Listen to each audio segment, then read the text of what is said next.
on my way back from the gym here in New York, and I'm working on a chapter of my new book, What They Should Have Taught Us in School.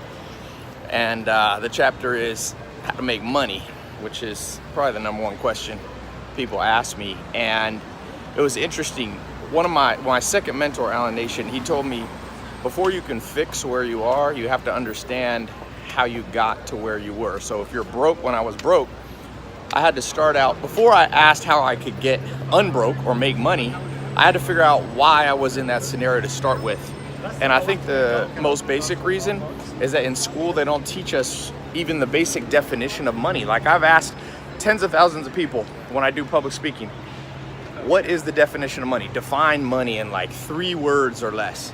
And people give me all these different answers in long paragraphs, but it took me years to really find the answer, which I'm putting in the book, but I guess I'll tell you now.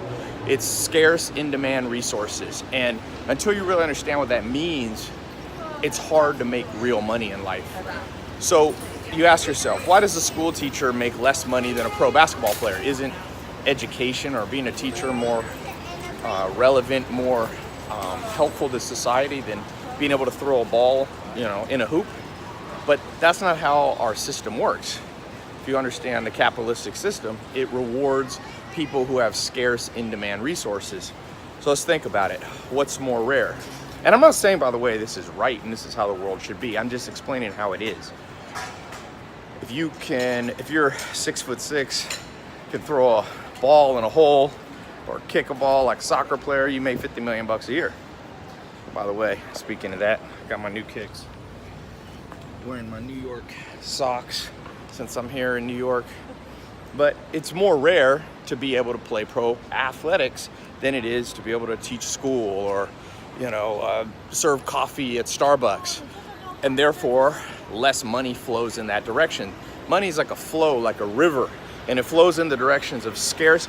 But it can't just be scarce, it has to be in demand. For example, if you know how to do underwater basket weaving, that's scarce. Very few people could teach that, but no one cares. So going back to the sports analogy, World Cup, 700 million people watched it. So if you can play pro soccer like Messi, like Ronaldo, you all of a sudden, you have a scarce skill to be that good, and it's in demand. And that adds up to $50 million. So what you have to do in life, and it's what I'm going to talk about in this book, it should be released here soon, is how you can make money move your direction. Not with a get-rich-quick scheme, not just thinking about it, but actually making it happen.